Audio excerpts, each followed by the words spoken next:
So welcome along to A Story to Tell with me, Richard Beauvoisin. This is mainly taken from my Radio Bath show every Thursday morning from 10 until 12. If you do like it, don't forget to subscribe, share it to others and let everyone know all about Radio Bath. Hope you enjoy it.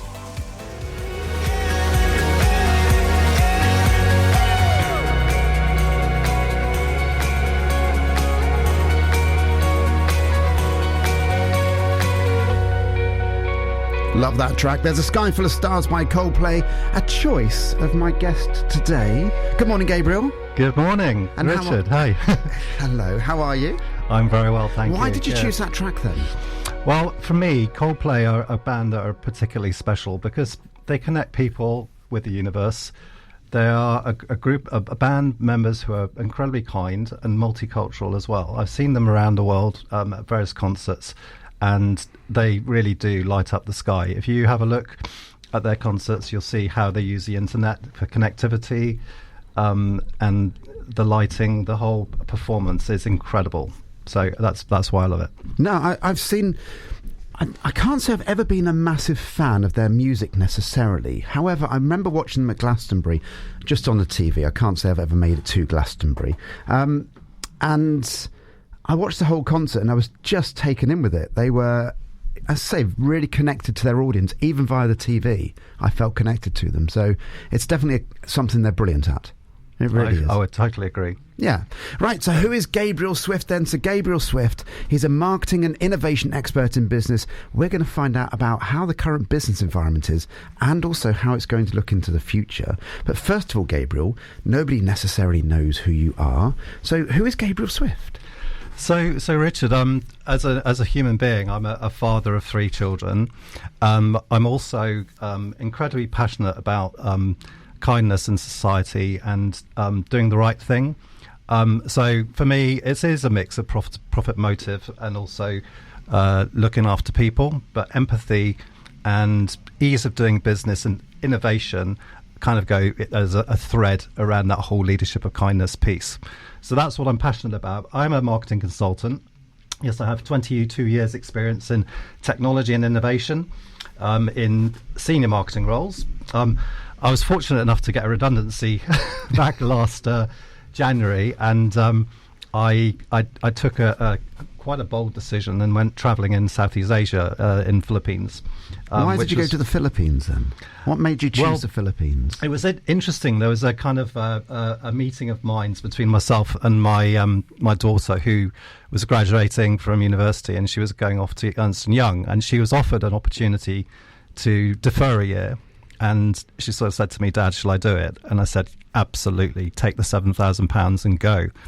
And she said, "What about you?" Well, I had my redundancy. So I said, "Well, why don't we just see how we get on, do it together?" And she persuaded me. My plan was actually to go to South America, but that got scuppered with the Philippines dream and the diving and all the beautiful experiences with Philippine people, their kindness, their caring attitude, their community, their absolute incredible natural beauty of the island. 7,500 islands with the most incredible diversity, different languages. I think they speak something like 33 different languages, but the main 3 are Tagalog, Mindanao and Vizcaya. So that's easy for you to say.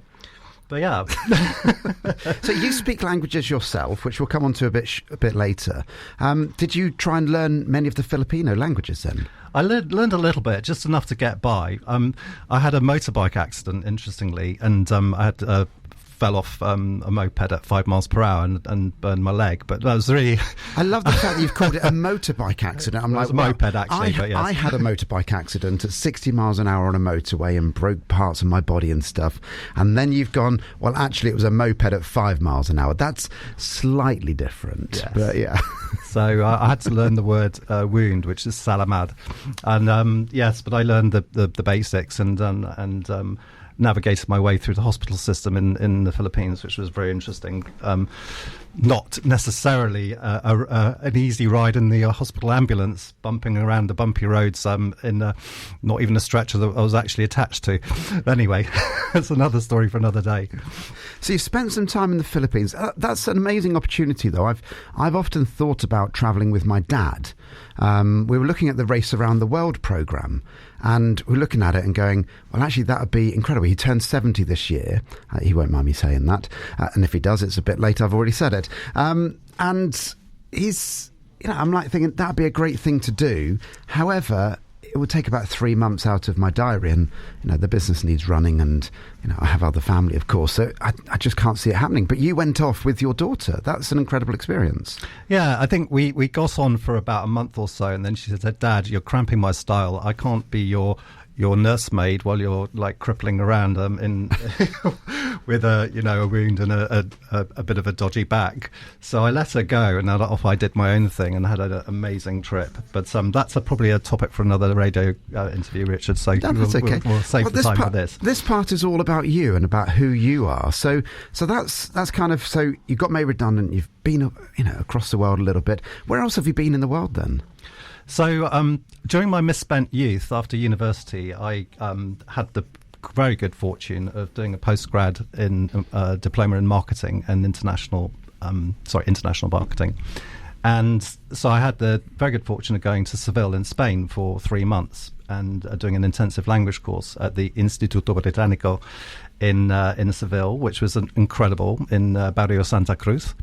And I was very lucky, and I got the opportunity to learn Spanish, and I ended up spending 2 years in Spain teaching English, also doing work placements at General Electric, and in also in Lingua, and I did intensive course in Spanish and qualified to teach Spanish at basic level. So it's my second passion after technology and innovation is languages, and that did extend also to France, where I lived also for 2 years in Strasbourg, and had a lot of fun Sarok dancing and also meeting university students, French, Germans, all sorts of people, and making a lot of very funny mistakes in languages, including getting reflexive verbs wrong, and getting myself into a lot of trouble with ladies saying the wrong thing. Oh, really? Anyway, but that's another discussion.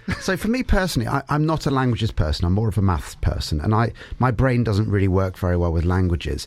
How do you find flipping between like Spanish and French or German? I know you speak some German as well. And then English. How does your brain kind of flip between them then? Bueno, si te puedo hablar en español, no hay ningún problema. Mi mente es muy sencillo y puedo también cambiar y hablar en francés. Igualmente, je peux parler en français sans problème. Ça, pour moi, c'est aucun problème, parce que j'avais aussi passé du temps en France. J'avais une copine française pendant beaucoup de temps. Now, for those that aren't aware, Gabriel is still talking. Those that can't understand. But I'm guessing I went Spanish and French at least then. I got that much. Yes, and you know what? I embarked on a project when I was in Strasbourg to learn German with a German teacher, actually, when I was teaching, and we used to spend an hour each speaking English and then an hour speaking German, and that was a great foundation, but I never got really fluent. It's only recently I started picking that up again. Okay. Along with some other studies I'm doing, and a mini MBA as well. Next week I'm starting that, so that's quite interesting too. So this year has been about the continuous learning experience, Richard. As you can see, I'm quite passionate about lots of things, but always I'm trying to get to my better self. So always trying to learn much, much more. Well, we're going to find out loads more about Gabriel as we go further through the 2 hours. We're here right until midday today. Thinking about your love. Yeah,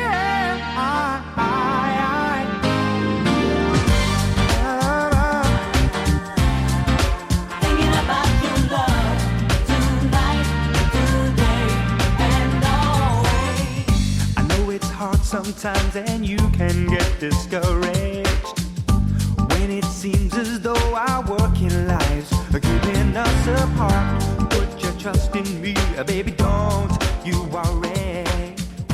And it won't be long now.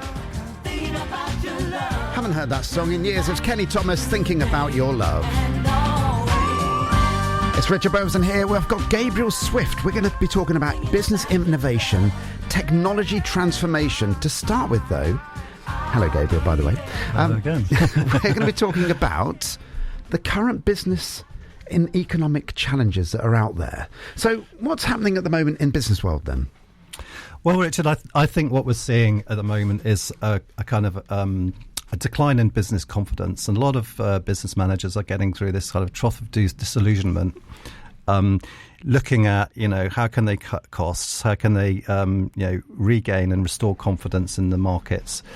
And there's all sorts of things going on. There's redundancies, cost pressures.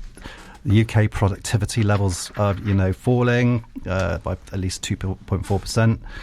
And then underlying a lot of this is, what are the projects I can do to spend money and save money? So investing to save. So quite often these big projects involve a lot of money, a lot of investment, and people scare away from it. So really, if we're looking at, how does business need to address the challenge of innovation, and with this economic backdrop, it's about spending to save, but doing it in small steps. Okay, so let's look at my business, for instance. So I run a dance business, for those that aren't aware as well. I know Gabriel from dancing. We're going to be talking about dancing later on. How would you suggest, as a small company myself, that I could spend money to save money then? So I think obviously in dance there's much more of an emotive aspect to it. So I think, if you can promote the well-being part of dancing and the kind of like the enjoyment you get from it, and the feel-good factor and the health benefits of dancing, and all the aspects of socialization with people, and just that whole kind of passion of getting lost in music, and almost like a form of meditation, Richard, it is hugely beneficial. So I think if I was marketing that as a small business, I'd be like connecting with people on a personal level and explaining those benefits. And I think you don't need to explain it, because when you go to your classes, Richard, you always feel all those aspects of, the whole kind of connecting with the universe. We spoke about that earlier with the Coldplay tune. Yeah. And it is, dance is so connecting with not just people, but the universe and your deeper soul and your inner spirit. So I think there's all sorts of really fantastic things about dance that can actually help relieve stress, all sorts of things. So interesting conversation. Which, so if I'm looking on the marketing side of it, then just very quickly, I know we're diverting slightly, but I naturally would advertise via Facebook, for instance, because that's generally our marketplace that we have. Are there different ways you can advertise to people? What would be your suggestions? So I think a lot of it is word of mouth, actually. I think people's personal experiences. So if you go on Facebook, great, that's the first channel. I would definitely go to that, because social media is so pervasive. But I would also say that if you can sort of find individual people with their case study or their experience and bring it alive with personalised experiences, that's where you can really make a difference. Your events that you do, obviously your PR, your marketing, all the kind of like the branding of everything you do should like permeate the brand asset value of what you're trying to purvey in your Sorok movement.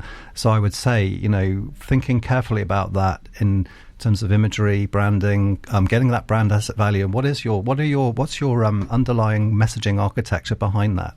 So if it's dancing for well-being, for dancing for connecting with people, it's dancing for helping your inner spirit, or dealing with trauma or stress, all these types of things, you can probably permeate that in a messaging hierarchy that would really resonate with people, and you'll find that there are different categories of people that will have different needs. Okay. Now, obviously, we rely on people having spare money, effectively, and spare time to do it. Now, going back to the economic situation, that can always be squeezed by what's going on. So how is kind of, the UK labour market, for instance, how's that doing at the moment?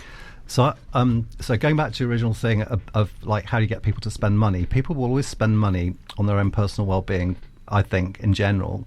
Some people don't. They worry about surviving and paying their bills. But I think in general, people will focus on the things that make them happy. But so just going back to the original second part of your question, if you wouldn't mind repeating it again. So. Just kind of, how is the productivity of the UK labour market at the moment going?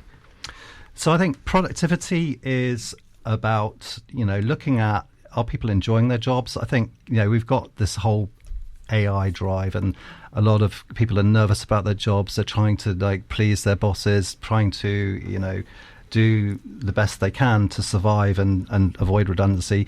We're seeing kind of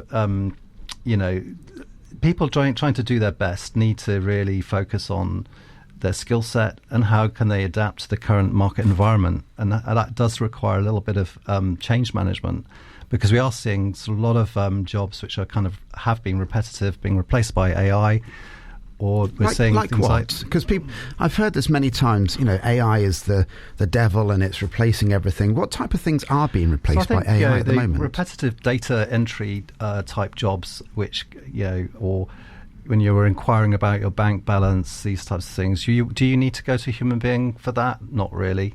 I mean, I take the example of the telecoms sector. So you'll find that when a customer comes to inquire about their bill, or it might be closing down an account, it might be changing their mobile phone contract from a pay-as-you-go to a pay-monthly contract, it might be just genuine struggle with bills and looking for better tariffs. So I think that the whole piece, which we'll go into in a bit more detail later, is around empathy with customers.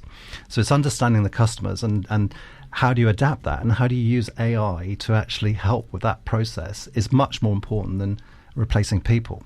So thinking about it as a tool to use rather than a replacement. I mean, the image that I always have, and this is what I've done when I've done my research on AI, which we'll go into a bit more detail later, is imagining the farm field, and that it used to have 300 workers, and then 3 blokes turn up in a tractor, and they can do the same amount of work in a quarter of the time with 100th of the people.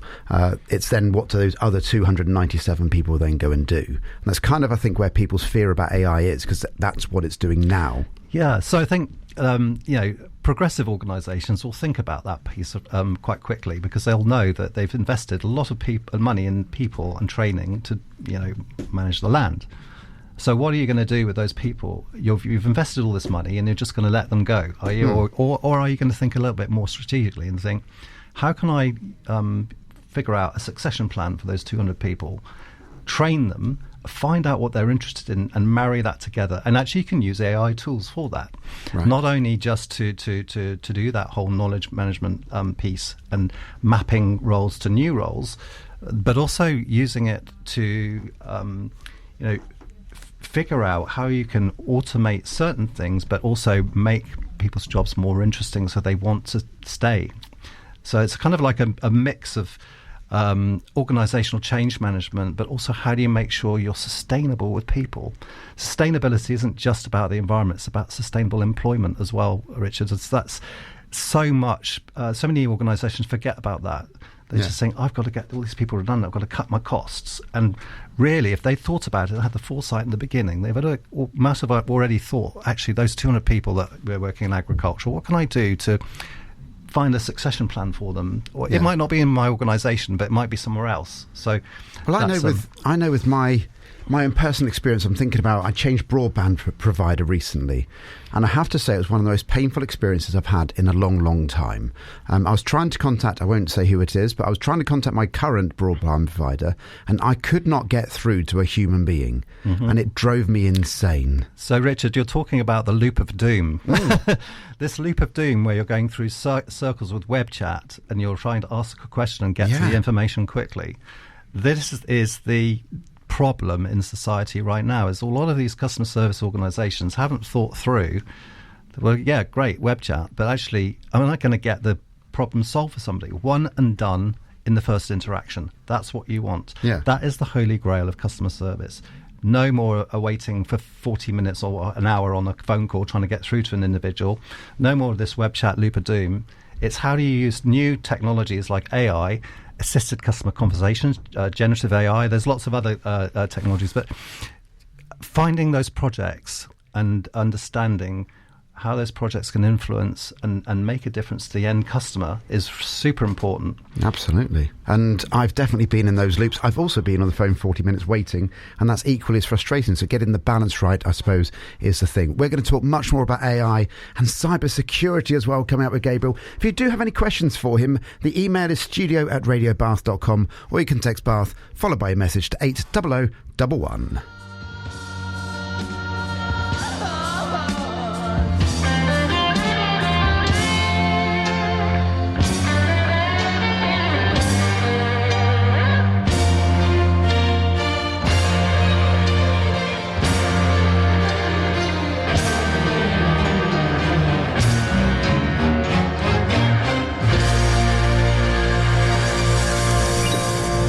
Blimey, that's a song, isn't it? Life on Mars from David Bowie. A choice of my guest, Gabriel Swift. We're talking all about the economics and AI innovations and all that type of stuff. Tell me, why do we choose that song? Or why did you choose that song, Gabriel?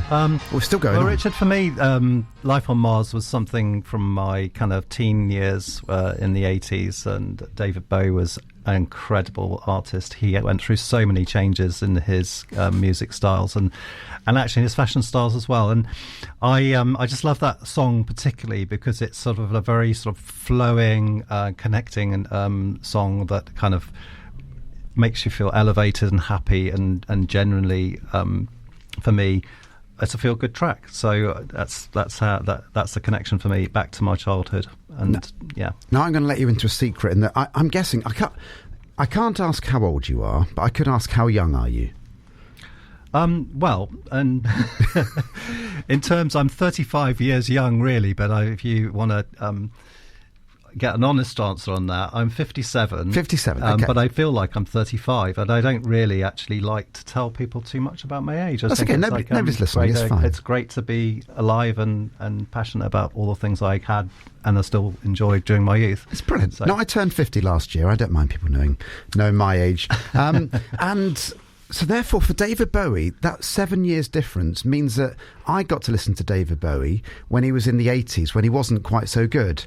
And he was doing some really weird stuff that actually I didn't like at all. So I've never quite connected with David Bowie. I've listened to his music quite a lot. I've never quite got David Bowie at all. But I know people absolutely love him. But I think that's purely when you were growing up moment and timing. And I just think I was in the wrong timing. I think it's also to do with connecting with friends. And if your friends enjoy the same type of music, it's kind of like that aspect of music, how it connects people with, again, back to this connecting piece with music. It's important to sort of like celebrate that piece in your life, I suppose, and it always brings back nice memories. Yeah. Now, I was more of a Nick Kershaw man. There we go. That's the level I'm at. Now, we're going to move on to cybersecurity. This is something I know almost nothing about. The only thing I know about it is I know a company recently, which I shan't name, that had a cybersecurity problem, and it cost them a lot of money to get it fixed. That's all I'm saying. So what is cybersecurity, first of all? So I think the underlying issue around cyber isn't necessarily about the attack itself. It's about the data, and if you're trying to do all sorts of things with your data, innovating all those things, you can't have your data being corrupted or stolen, or particularly personal identifiable information and valuable information around your bank account details, your address. All the things that really are personal. So how do you feel then? And I'm, for everybody that's listening at the moment, I'm guessing that there's quite a lot of people in this camp. I'm not one of them, of course, that have the same password for hundreds of different things because they can't remember them all. So that is a major challenge. So never, ever write a password on a piece of paper or on your laptop, or stick a post-it note on your laptop with your password, because that's an open invitation to go, for somebody, it might be even the cleaner or anybody coming around your computer at night, saying, that's interesting, I wonder what's inside that computer there. Well, maybe I can find out some more information. Oh, he's in charge of HR and payroll. Maybe I can find out all the salaries of all the other employees. So we have sensitive data, particularly salary data. Hospitals are renowned for it.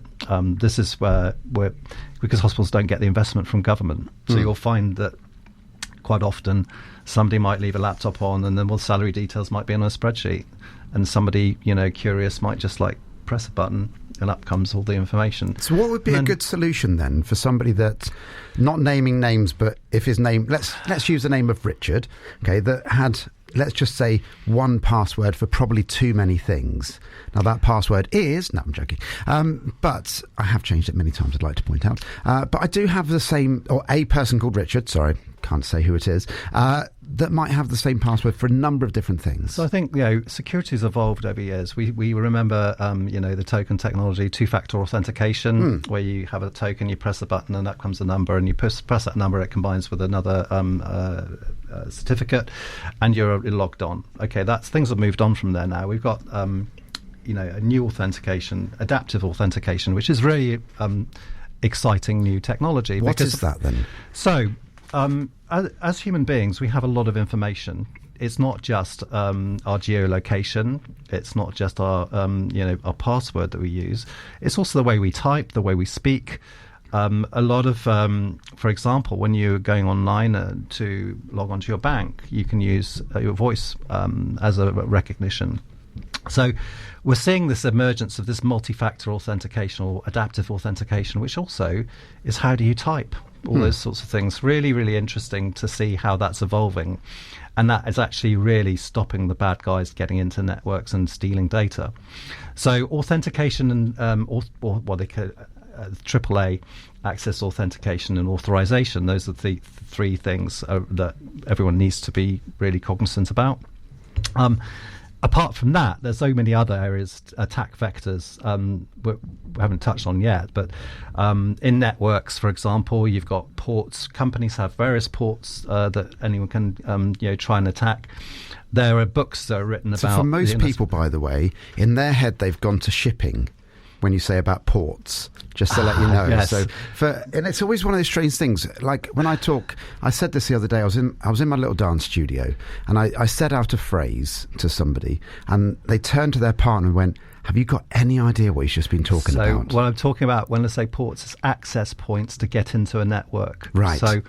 So people want to intrude into a network. They'll find a way to get into that network through a port. So a lot of that we call port control or access point control is really super important. So that requires a lot of technologies like encryption, data leakage prevention solutions, authentication. I spoke about all those things, but there is the cyber criminals are really intelligent. They write books about how to attack into networks. So it's not just about incursion, getting into a network, but it's exploring that network and finding out where the data is. And then when they've found the data, capturing it, and then getting out the network with that captured data, which they can then start wreaking havoc with. Yeah. And they don't use it straight away. They'll keep it probably for 5 to 6, maybe even 10 years. And then maybe in 10 years' time, that personal identifiable information might be used to actually open a new bank account. Yeah. So, now, and again, using the AI link, I watched a program about 2 years ago when they were talking about deep fake, and they'd put people's faces onto somebody else's face and put actors in place and created scenes that didn't ever happen, but it looked like it happened, and they got reported to the police. That's quite scary, and I was like, well, that's obviously fiction, and now that is real, which is quite scary. But also you talk about the voice recognition. Again, somebody could listen to me on the radio now and regenerate my voice using AI, can't they? this is exactly the challenge that we're experiencing in society right now. Because whilst AI for good is interesting, there are also the bad guys who are starting using AI for wreaking havoc and attacking networks, and state-sponsored attacks. What we're seeing with the Russians, Chinese, critical infrastructure, getting into the intellectual property, and stealing ideas, patents, things that products might be patented. We see a lot of fake stuff coming from China. We see also, Russia looking at ways that they can find ways to attack our critical infrastructure. This is going to be part of the longer-term plan to undermine and get into cyber warfare instead of actually, bombing places. They'll just be, paralyzing the water supply, for example, or electricity supplies, these types of things. So, and other bad guys are available too, not just Russia and China. No, let's be really clear that I'm not anti any race, because there are good and bad people everywhere. So let's not get into that discussion. So just very quickly then, regarding the general public, how can they protect themselves on a cybersecurity level? For the average Joe Blogger that's got a laptop at home and a phone.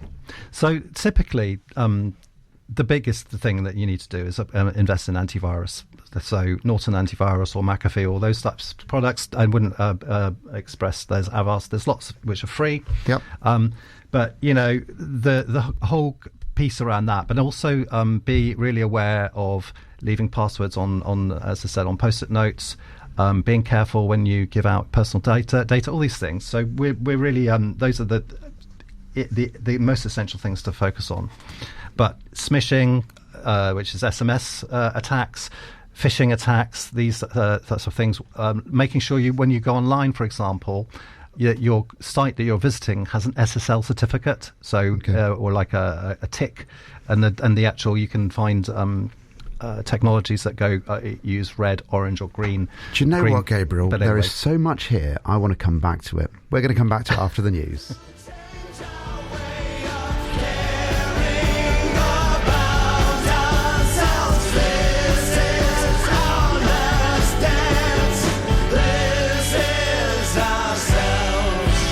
Under pressure. Under pressure. Pressure.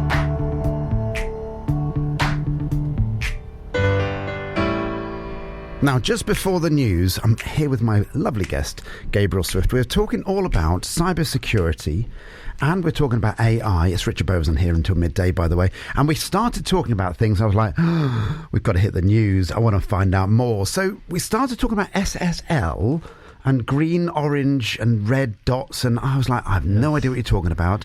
Tell me about it, Gabriel. So SSL is Secure Socket Layer, which essentially, in layman's terms, is when you are on a website, you need to be really careful that you make sure that website is authentic and it's not somebody trying to imitate a brand with a fake URL, which you can see sometimes there's slight words that's not quite written the way they should be, but it's really important to check that.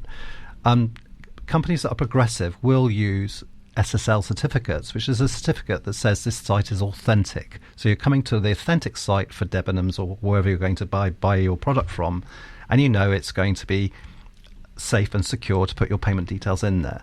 So that's really what I'm alluding to here. That there are enhanced SSL certificates which use this color coding. So if your organization is using, or the organization you wanted to buy from is using that, you'll see a red bar come up if it's a malicious site or a fraudulent site.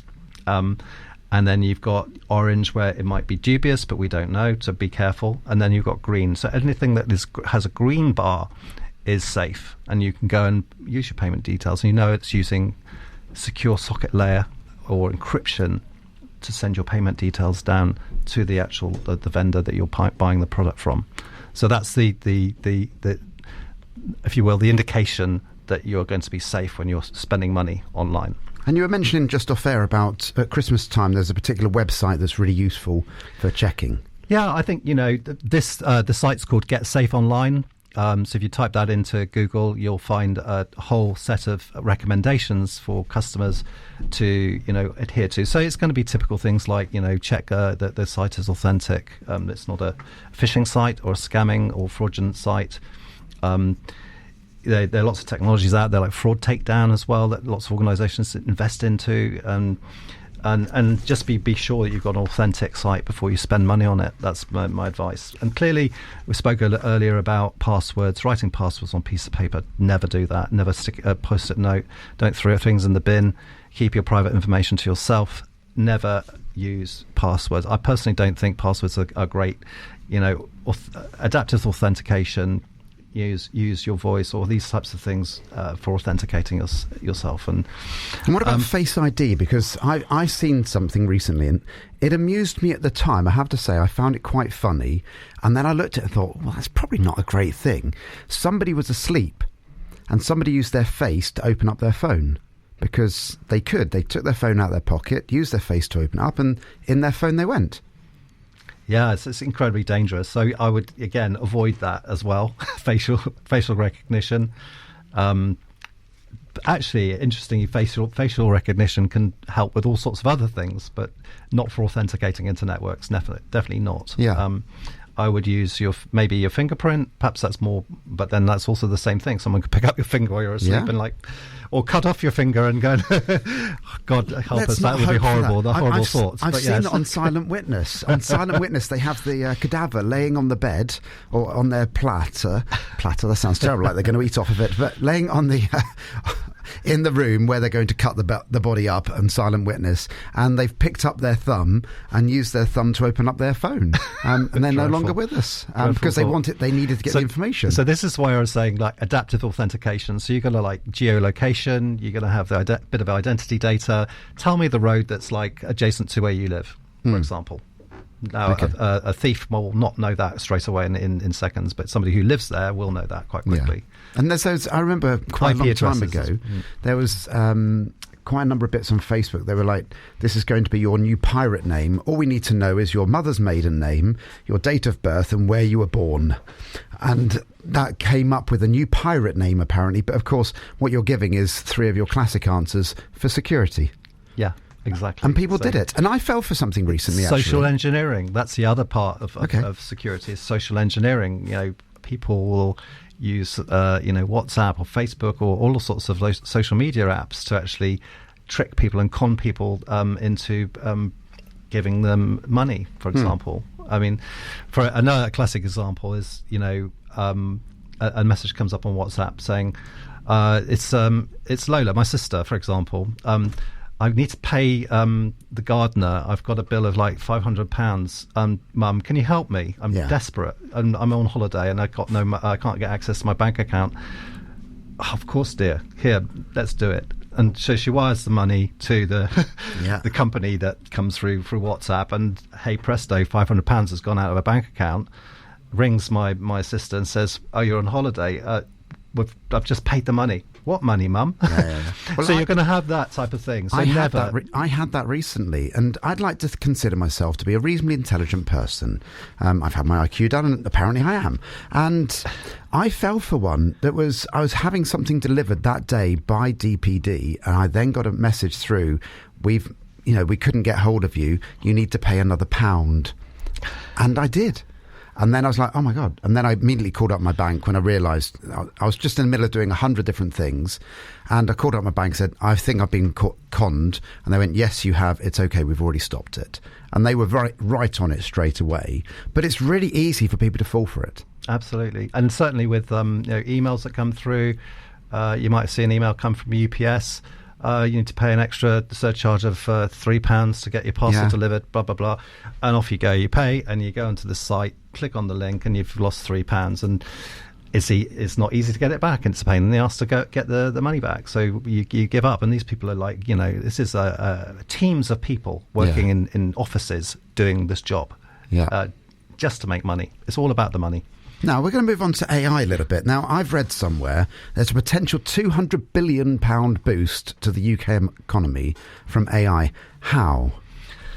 Okay, so that's a controversial statement to say because we know that there is, particularly in the older generations, we're seeing a lot of people who are saying, oh, my God, AI is going to replace all these jobs. And what about my grandchildren and all my children, and what on earth are they going to do when AI takes over that job that they used to do in the past? And there is an element of truth in this, but how do we actually dispel that rumor? And organizations that are progressive will think a bit more carefully around how is AI going to replace those boring, repetitive jobs, data input jobs which are essentially need a lot of care, for example, and that's where AI can help. But what organizations need to be thinking about is how can they get through that change management process to sustain the employment of the people that have invested money into from a very early stage. Someone's career depends on it, and what you're going to do, you're going to make them redundant and then replace them with bots or AI bots, that sort of thing. So it really does require a careful thought process around how do you arrange for those people to get succession planning into something either in your organization or in another organization, and how do you find that ecosystem for that individual. So you can use knowledge management is really interesting. So if you can capture all the skill set of your employees, survey your employees and say, what is it you like doing, these types of things, and then you can start doing automation and succession planning in a very carefully articulated manner, because you also are looking at your organizational change management around your processes. So it makes logical sense, for example, to replace a human being when there's a question about what's my account balance. why would you have to have a human tell you the account balance? It's really ludicrous. It's boring and it's wasteful of someone's time. So you use a bot for that. That makes absolute sense. When it gets to more emotive conversations like bereavements, I need to close my telephone account, my mobile phone account, my father's died. That requires a slightly different approach. It's not a bot or an AI engine that's going to help with that. It's a human being. It's an empathy conversation. So you've got two ends of the scale. You've got like these repetitive jobs, and then you've got jobs which could actually be using AI, such as agentic AI. So we'll probably get into that topic in a bit more detail. Yeah, we'll there's do that in the something next that's part. Interesting. But really, it's empathy is the key in customer experience. So really understanding what is it they want to know. I need to know if I want to upgrade my mobile phone from a I don't know, pay or change or downgrade to a pay as you go phone because they can't afford a monthly payment. But if you're able to understand that before the customer comes to you, that's so much more empathetic. So you need to understand the data. And this is the crux of AI: data preparedness, understanding the data, having a joined up view of the data. And we're talking about here not just customer data, billing data, customer complaints, sales and retention information, and their digital journey as well. Those sorts of things are really important. Where do they transact? Is it on the phone, or is it on a mobile app, or is it using web chat? But we'll talk more about WhatsApp, which is the key thing. We're going to come back and find out what some of the quick wins of AI are going to be.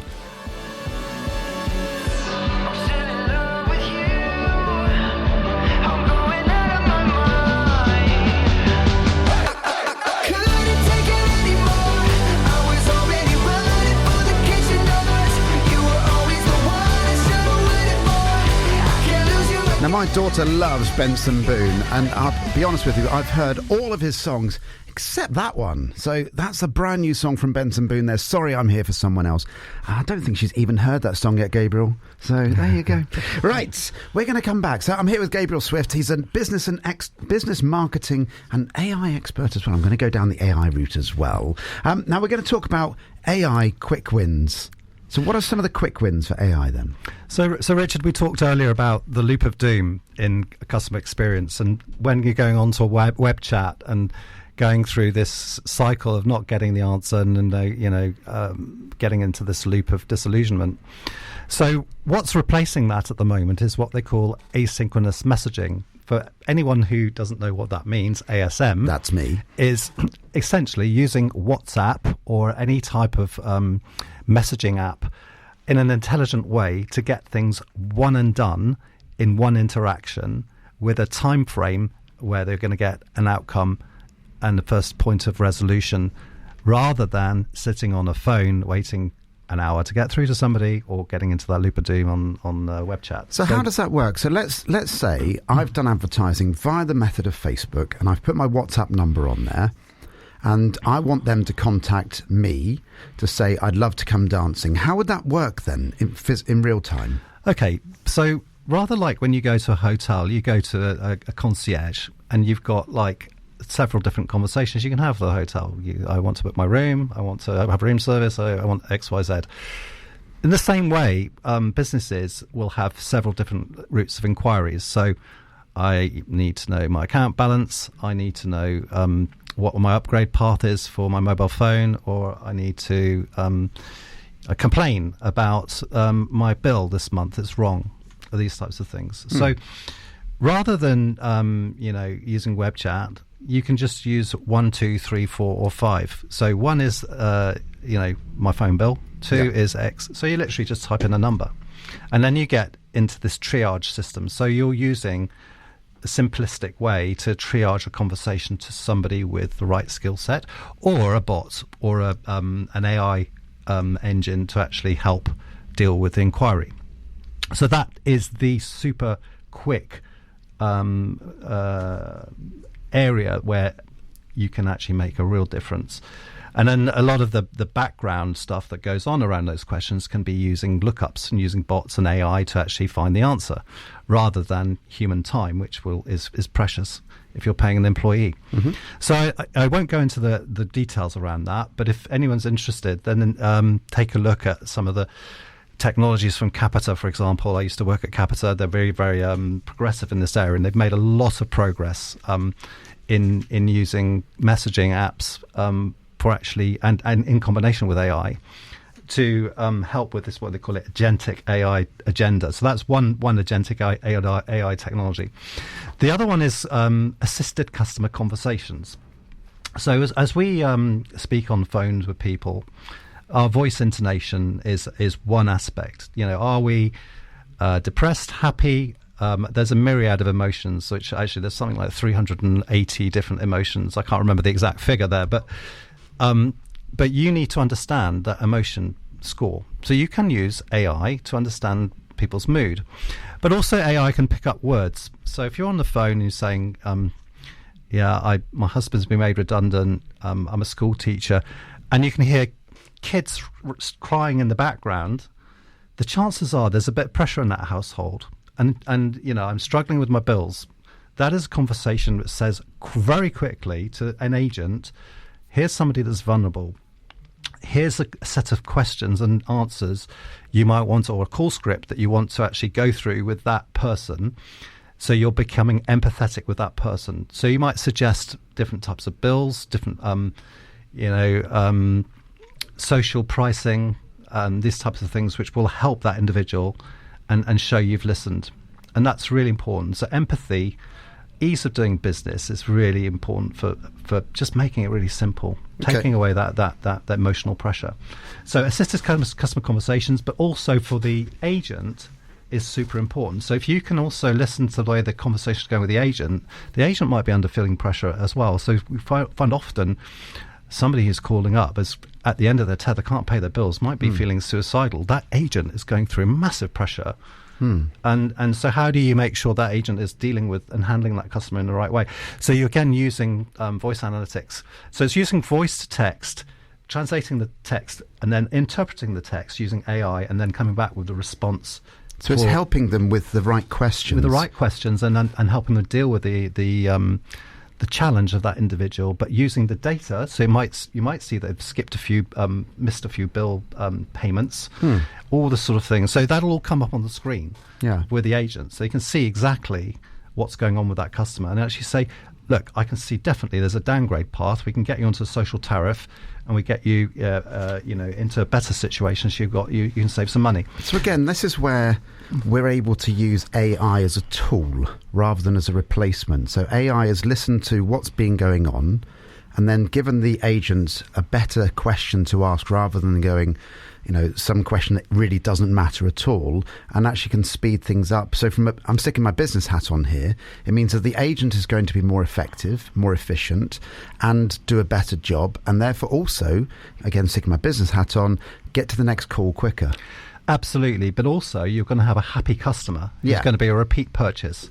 So you're not going to have them churn because they can't afford to pay their bill. You're going to get to them quicker because you understand the data quickly, and you can say, okay, I've got a better plan for you. And people will be happier. They'll feel much more attention, a better customer service, and actually they're saving money. But also that think about the vendor, that rather than them walking away because they can't afford to pay their bill, they've kept that customer, and they've got a regular payment coming in. But it may be lower, but it might be keeping a customer, which is important, because as soon as you lose a customer, to get them back is probably 10 times harder than if you went to them in the first place. Yeah, and and they'll show loyalty as well. Now, talking about being loyal, lovely segue, Ricardo, we're going to talk about dancing very quickly. Okay, so you are one of our dancers, but you didn't start with us, did you? When did you start? So Richard, as we alluded to earlier, when I was in France, I had an introduction to a new country, arrived with 2 suitcases, didn't know anybody. I arrived in a sort of a welcome family in a place called Achenheim, which was a Alsatian village just outside Strasbourg, and I just sort of established myself and find a social life. So off I went, and actually through the Petra scheme, which now used to be called Erasmus, but it's called Leonardo, I think. If anyone's interested in sending their kids abroad and to do work placement, and have a look at Leonardo online, but I think that it's changed names over several years. But for me, getting involved in that program and then being introduced to people and getting involved with the university, and then someone saying, hey, why don't you come along to do Le Rock, which is the French equivalent of Ciroc. So that's what we did. And there was a group of about 5 of us guys who were kind of new to Strasbourg and wanting to have a bit of a social life. And it was just an excellent way to go out and meet people and actually get talking French as well. So great fun. And, that was the sort of birth of the interest. So actually, when I did finally move back to the UK, and my friend Steve, who will probably be listening to this call at some point, he and I decided we'd try and find a Ciroc group in London, because I lived in London for 28 years, up until almost 2 years now. And so off we went to Warren Street to Ciroc, and we had a group of about, again, us two and about 3 other girls, and we used to all meet up and have a great social life from it, but got a lot of enjoyment out of learning the dance moves, going from the workplace, stressed out day, to just going into dance heaven and learning new moves, being sociable with people, just generally getting, as I said, lost in the music and meditating in the music, and just really having a very good kind of well-being from it. And so we used to go religiously every week, and then eventually I got married and had children, and so that aspect of my life had to take a sort of second seat. However, just now, as children growing up and moving to Bath and discovering Ciroc again, just reminded me of how wonderful that experience was. And I got a bit more of a dance addiction, I suppose, because I've more time on my hands in the evenings. But yeah, we spoke about this before, Richard. I think I've put some comments on your Facebook posts. Dancing is so therapeutic for people who want to just have a bit of escape, get out and meet new people, enjoy the learning aspect of dance, because it actually is mentally challenging. You do have to pay attention. You also the humour of it as well. I find a lot of humour sometimes dancing with certain dance partners who they'll push me or do something a bit crazy, and we both have a laugh from it, and then I'll do something crazy back to them, and it just becomes a hysterical kind of experience. But those sorts of interactions are fun. And just coming away feeling really happy in the evening. And I find it very difficult to go to sleep actually afterwards. It takes me at least I've heard an hour. That many times. An hour to get to sleep afterwards. But I just go to sleep with a good happy feeling and relaxed and a good mental state, rather like meditation. Brilliant. Well, we're going to be coming back with Gabriel very shortly. It's a quick fire round.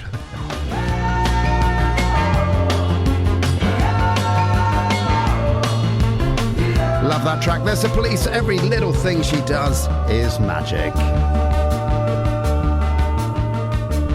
Back for the last part now with the lovely Gabriel Swift, who's been here all morning. We've been talking business innovations, AI, and dancing as well. How have you found it so far, Gabriel? Oh, it's been a lot of fun, Richard. Thank you so much. No, it's been lovely having you on. We're on to your quick fire round now. We'll be back with Simon at the Apex in the not too distant future as well. But we're going to talk about your quick fire now. Okay, so 11 questions. You don't know what these questions are in advance. Here we go. What is your favourite ice cream? These are deep questions to start with. Pistachio. Pistachio? Yes. You're the second person in all the time I've been doing a pistachio. Why pistachio?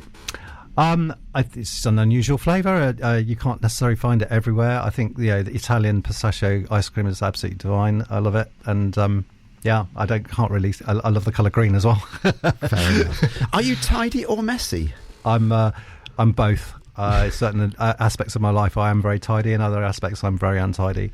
But I do work in an organised mess quite often. Yeah. In my head, I've just heard messy. Love or hate roller coasters? Absolutely love roller coasters. Although when I start feeling sick, I then have to get off very quickly, and not midway. But I will come off a roller coaster feeling ill, and then suddenly say I shouldn't have done that. And but it actually, the fun and the excitement, the adrenaline rush has been worth it. That's all. Brilliant. I'm back up to Alton Towers in the not too distant future, so I can't wait for that. I really can't. Do you hang? Important question now. Do you hang your toilet roll over the top or behind the back? So is it like a waterfall, or is it like a mullet at the back? You're now thinking of your toilet, aren't you? I don't. I take the toilet roll off the toilet roll holder and have it on the side. Oh, okay. Fair enough. So it's neither. I generally went to our Melksham venue the other day. I had to replace the toilet rolls because they'd run out, and somebody had put it the wrong way, and I genuinely did put it the right way round, which is over the top, just in case anybody has any doubt whatsoever. Do you eat your chocolate from the fridge or from the cupboard? Both. I don't really have any preference. I try not to eat too much chocolate anyway, because it's just not good for the diet. A little bit of chocolate here and there, a few little tabs is fine. What you don't know, Richard, is I had a gastric bypass surgery some time ago. Okay. And I've ever since been really careful what I put in my mouth and what I drink. And so it's super important not to get obsessive about chocolate. And frozen chocolate is so easy to eat, where there's, I suppose it's more pleasant. I don't know. But, I try to really be careful not to eat too much of that type of stuff. Okay. Why did you have a gastric bypass then? To lose weight. Okay. Interestingly, yes, I lost nearly 4 stone. And then interestingly, on top of that, the Ciroc dancing, I've lost nearly a stone and a half now. Okay. Since I started last April in Bath. So another incentive to other people who are, perhaps looking at having a healthier lifestyle. You don't need to go to the gym to lose weight. You can get lost in music and lose weight. Well, the thing I love about it, and I've been dancing 3 times this week, or I will be, is that I'm not sat at home drinking wine or eating chocolate. I'm out doing some exercise and loving it. So. Absolutely. This is you can drink water and you can get high on dancing. You don't need to have alcohol or anything of that nature. You just enjoy the whole aspect of the dancing, and you get your endorphin rush, which is easy, isn't it? It's brilliant. Do you make your bed in the morning? Always. Because I think leaving a tidy bed when you get back in the evening, it makes it a much more pleasurable environment to be in. So keeping some level of tidiness so you feel good about your personal space is important. And follow-up question to that is, apart from the pillows, do you have any extra cushions on your bed? I do. I have a triangular pillow which props up the back, my back. So if I'm in bed and wanting to sit up, read, or sometimes I'm on my phone in bed, not as often as I shouldn't be on my phone in bed at all, but I do. Or on my computer. I just find that nice for relaxing, and I don't think anyone has to be sat at a desk to be on their computer, for example. I mean, there's been days at work where I've worked from bed.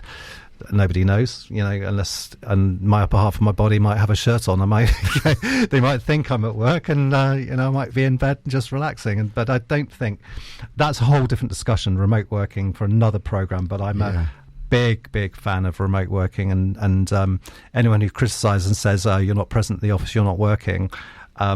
Actually, it's totally the opposite. You work more and more productively if you work remotely, and so yes, the being in bed and comfortable in bed and being able to use your computer or work or do whatever you like in bed is important. Indeed. Right. What is your favourite breakfast? I love full English breakfast. I don't eat that all the time. I try to vary it in the week. I don't eat English breakfast, but I do like it occasionally at the weekend. But being careful how I cook the food, grill it rather than fry it, that type of thing. Yeah, absolutely. Yeah. Right. If you had to do it, what would be your go-to karaoke song?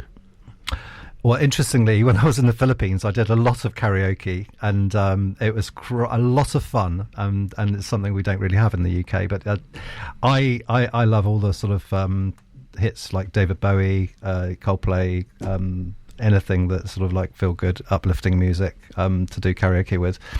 but it's got to be with somebody else. It's not. I'd rather do it in a duet. You're not going to give us a rendition now, then? No, I wouldn't dare do that on public radio. Favourite TV programme or film? Oh gosh, that's a difficult question. I like films like Room with a View. What else I've enjoyed? Some sci-fi movies, The Matrix, lots of Not The Matrix things. 3, though, because that was dreadful. No. Matrix 1 and 2. Avatar, I can forget the different ones. But or the Hunger Games, there were some quite interesting. And then also the series programmes. Some of the Netflix series are great. I wouldn't go into detail around that because I can't remember everything. That's okay. Yes. 2 questions to go then for you, Gabriel. If you came back in your next life as an animal, which one would you be and why? I would be a dog, Okay. only because the dogs that I've had in the past have been so human-like. They look at you with longing eyes, and you almost think they are human in some ways. And they're just great animals. They're loyal. They show a lot of company. They almost are like humans. Their emotional intelligence is higher, I think, than other animals. They get you out walking. A lot of benefits of having a dog, I'd say. Although the counteracting that, it doesn't give you the freedom you need for getting away at weekends and doing that sort of thing. But that's okay. Yes, You'll be depends. the dog. So you'll be okay. And your last question, Gabriel. Where is your happy place? Well, that's another deep question. So I remember walking in Spain in the Picos de Europa, which is like a mountain range. I love walking in nature, in areas where there's incredible beauty, views, and also I'm a bit obsessive about the Philippines, to be honest with you, because having been there for 4 months, I've never seen such natural beauty in my life. If you ever go to the Philippines, do visit Palawan. Some of the top beaches, most beautiful locations in the world, voted the most beautiful place in the world is El Nido and Coron. So if anyone's going on any trip to the Philippines, do put that on your bucket list. I will do. Thank you so much for coming in today, Gabriel. I've had a blast. Hope you've enjoyed it too. Loved it, Richard. Thank you so much for the opportunity. Okay. Great. My pleasure. All right. And if anybody's missed any of this show today, then you can catch up on the podcast. Go to any podcast provider and type in Radio Buzz. You can catch up on this one, or even last week's Dr. Ashish, which was fascinating as well. Thank you, Gabriel. Pleasure. Thank you.